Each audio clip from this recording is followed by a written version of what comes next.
জানি দাম যেহেতু স্থির, ফলে দাম রেখাটা কি হচ্ছে না, দাম রেখাটা হচ্ছে অনুভূমিক অক্ষে সমান্তরাল একটা সরলরেখা হচ্ছে।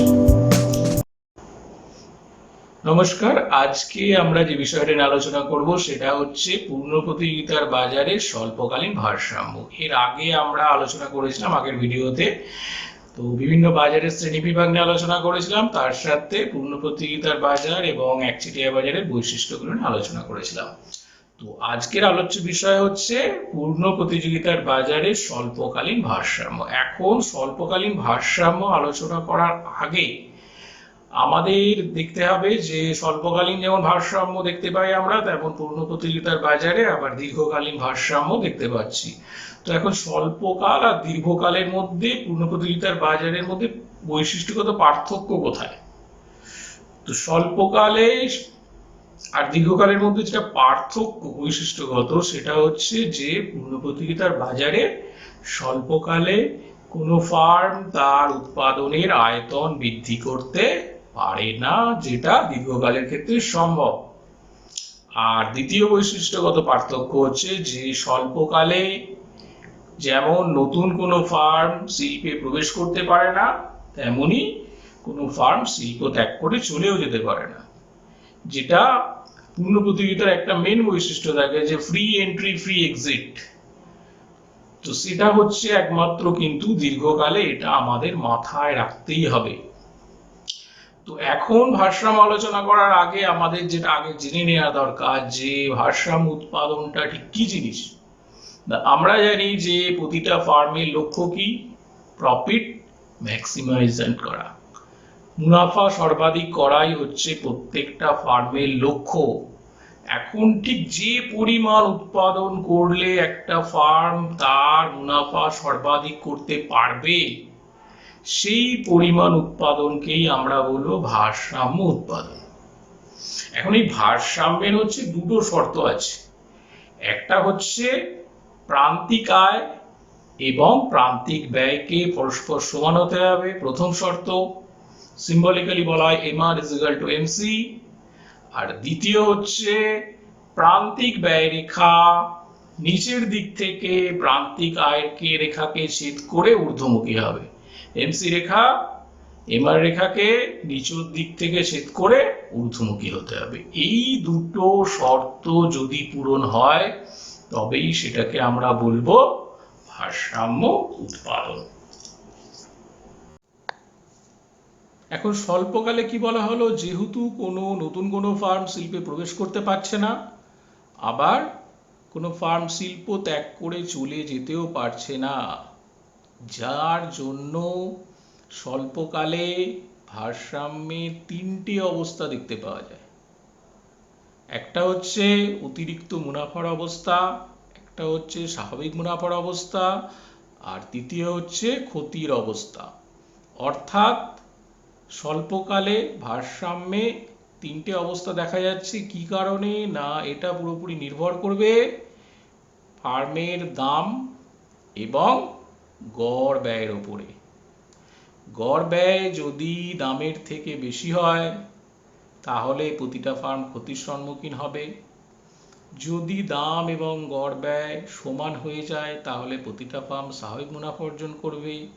আর দাম যদি গড় ব্যয়ের থেকে বেশি হয় তাহলে প্রতিটা ফার্ম অতিরিক্ত মুনাফা ভোগ করবে। এখন এই তিনটে ব্যাপার হচ্ছে কেন না, যেহেতু আমরা আগেই দেখে নিয়েছি যে স্বল্পকালে কোনো ফার্ম শিল্পে প্রবেশ করতে পারছে না, আবার শিল্প ত্যাগ করে চলেও যেতে পারছে না। তো যখন অতিরিক্ত মুনাফা ভোগ করছে, অর্থাৎ যখন দাম গড় ব্যয়ের থেকে বেশি, তো শিল্পের অন্তর্গত যে ফার্মগুলো আছে তারা তখন অতিরিক্ত মুনাফা ভোগ করছে। কিন্তু এই অতিরিক্ত মুনাফা ভোগ করার লোভে বা আশায় নতুন কোনো ফার্ম শিল্পে যেহেতু প্রবেশ করতে পারে না, ফলে কি হয়? বাজারের যোগান বৃদ্ধিও সম্ভব নয়, যোগান বৃদ্ধি না হলে দামও হ্রাস পাবে না। তো স্বাভাবিকভাবে প্রতিটা ফার্মই স্বাভাবিক অতিরিক্ত মুনাফাই ভোগ করবে, যেটা দীর্ঘকালের ক্ষেত্রে সম্ভব নয়। দীর্ঘকাল হলে কি হতো না, নতুন করে ফার্ম প্রবেশ করত, যোগান বৃদ্ধি পেত, দাম হ্রাস পেত, অতিরিক্ত মুনাফা আস্তে আস্তে হ্রাস পেতে পেতে স্বাভাবিক মুনাফায় চলে আসতো।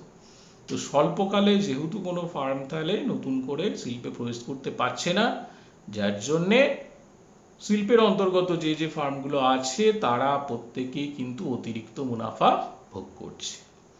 আবার অন্যদিকে তাই যখন ফার্ম ক্ষতির সম্মুখীন হচ্ছে তখন যতক্ষণ পর্যন্ত স্থির ব্যয়ের পুরোপুরি ক্ষতি না হচ্ছে ততক্ষণ পর্যন্ত কিন্তু ফার্ম উৎপাদন চালিয়ে যাবে। কারণ যদি কোনো সেই সময় ফার্ম উৎপাদন বন্ধ করে দেয় তাহলে দেখা যাবে তার স্থির ব্যয়ের কিছুটা পোর্শন ক্ষতি হবে।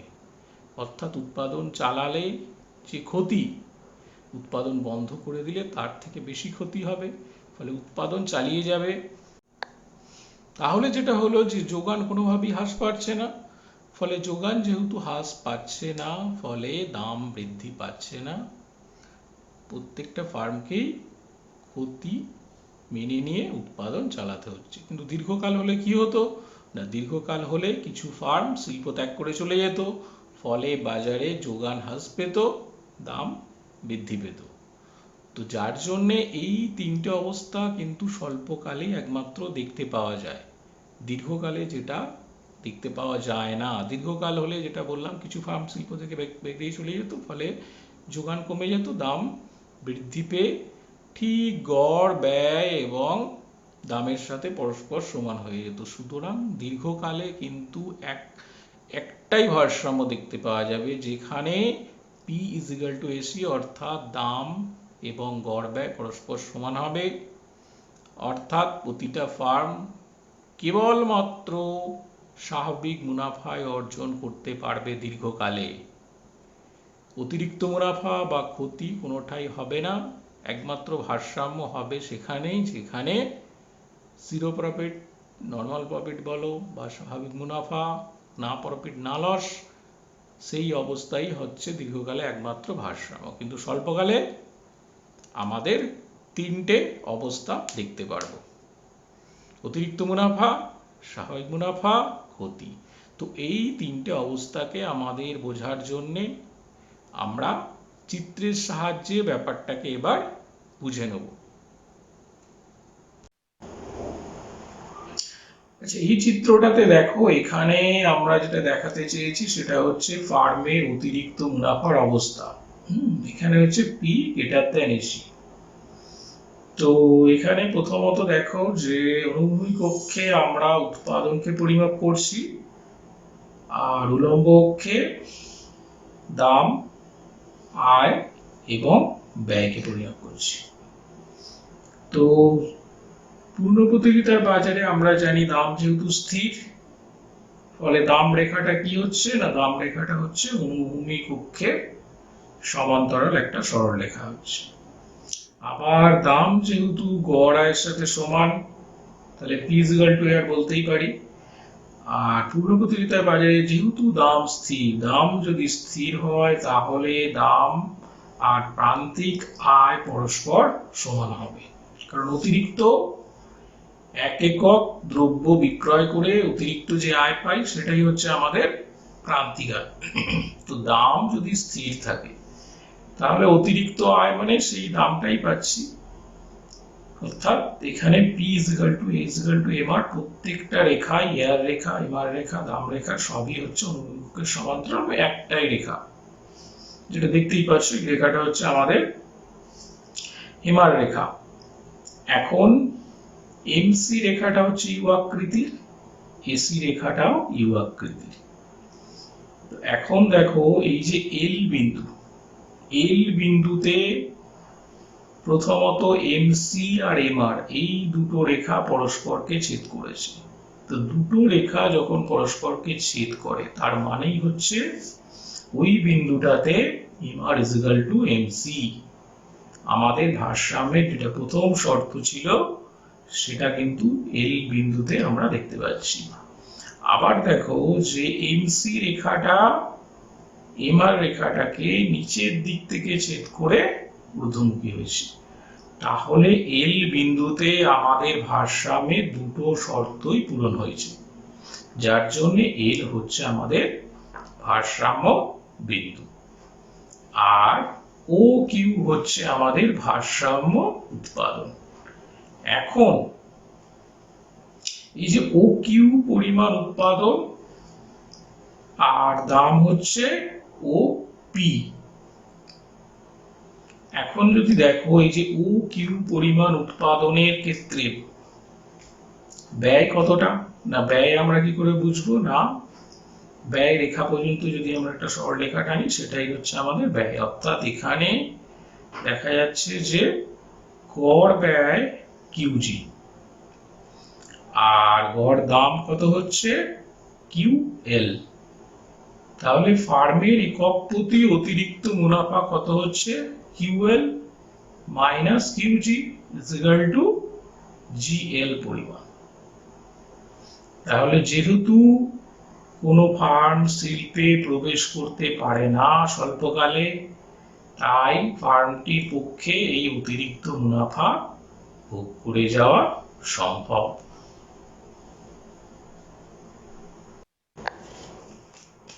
আচ্ছা, এবার দেখো দ্বিতীয় ছবিটাতে এল বিন্দুতে MR is equal to MC.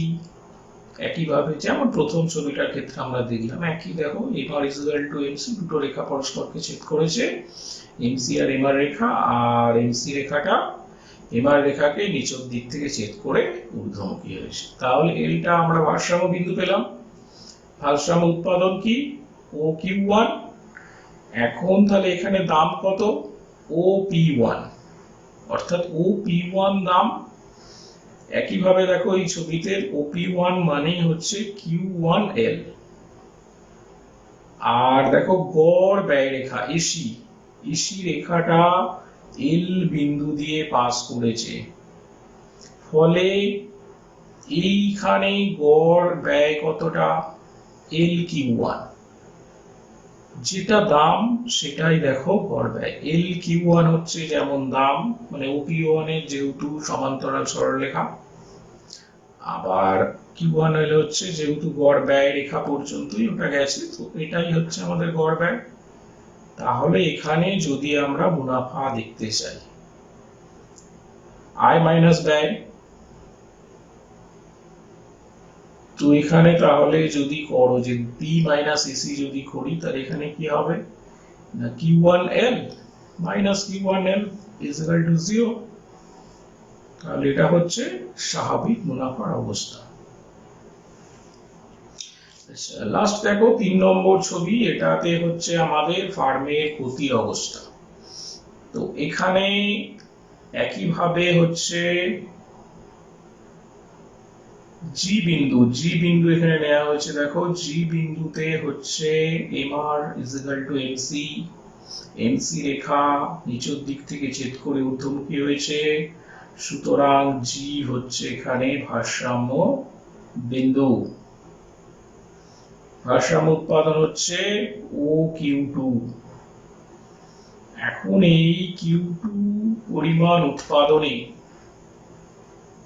আমাদের ব্যয় কত হচ্ছে, ব্যয় দেখার জন্য আমাদের গড় ব্যয় রেখা পর্যন্ত দৈর্ঘ্য টেনে নিতে হবে।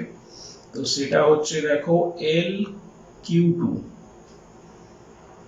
আর দাম কত পেয়েছি আমরা, এখানে দাম কত O P two. O P two মানে হচ্ছে কিউ টু জি। তাহলে এক্ষেত্রে দেখা যাচ্ছে দামের থেকে ব্যয় বেশি, ফলে এখানে দেখো ক্ষতিটা হচ্ছে কি না এল কিউ টু পরিমাণ ব্যয় হয়েছে আর দাম পাচ্ছে আমরা জি কিউ টু। তাহলে ক্ষতি হলো এল জি, এই পরিমাণ আমাদের এখানে ক্ষতি। আচ্ছা, এই ছবিটা কিন্তু আঁকার সময় আমরা আগের ছবিগুলোতে কিন্তু এভিসি আঁকিনি, কিন্তু এখানে তোমরা কিন্তু সব সময় এই এভিসি রেখাটাকে আঁকতে হবে, কারণ এই যে এভিসি আর এসি এই মধ্যে দূরত্ব, অর্থাৎ এখানে দেখো এল এইচ, এটা হচ্ছে ফার্মের স্থির ব্যয়, আর কিউ টু এইচ এটা হচ্ছে পরিবর্তনশীল ব্যয়। সকাল এই দুটো যোগফলই হচ্ছে মোট ব্যয়। এখানে যেমন গড় ব্যয় আকারে আছে, তো AC is equal to actually AFC plus ABC। তো এইখানে LH হচ্ছে স্থির ব্যয়, এটুকু জেনে রাখো, আর H কিউটা হচ্ছে পরিবর্তনশীল ব্যয়। এখন ফার্মের ক্ষতি হচ্ছে মানে দামটা যেহেতু এসির থেকে কম আছে তাহলে ক্ষতি হচ্ছে, কিন্তু সর্বদা দামকে এভিসি রেখার উপরে অবশ্যই থাকতে হবে। কারণ যদি এভিসির এই যে নিম্নবিন্দু যদি এইচ বিন্দু দিয়ে কোনো দাম হতো তাহলে কিন্তু ফার্ম উৎপাদন বন্ধ করে দিত। এটা নিয়ে আবার আমরা একটা আলোচনা আসবো যে ফার্মের উৎপাদন বন্ধকরণ বিন্দু, শাটডাউন পয়েন্ট, এগুলো নিয়ে আলাদা আলোচনা আছে। তো এখানে আমরা তোমরা শুধু একটা খেয়াল রাখবে যে ছবিটা যখন আঁকছো ক্ষতির অবস্থা, তখন এখানে এভিসি রেখাটা যেন দাম রেখা এবং দাম রেখার ঠিক নিচে থাকে, এবং এভিসিটাকে অবশ্যই কিন্তু এখানে দেখাবে। মানে এখানে দেখানোর মানে এটাই হচ্ছে যে আমাদের এখানে ফার্মের স্থির ব্যয়ের কিছুটা ক্ষতি হচ্ছে, পুরোপুরি স্থির ব্যয়ের ক্ষতি হচ্ছে না সেটা বোঝাবার জন্য। কারণ পুরোপুরি যদি স্থির ব্যয়ের ক্ষতি হয় তাহলে কিন্তু কোনো ফার্মই উৎপাদন চালিয়ে যাবে না। এটার জন্যই কিন্তু আমাদের এই ছবিটাতে এক্সট্রা করে আমাদের এভিসি রেখা আঁকতে হচ্ছে।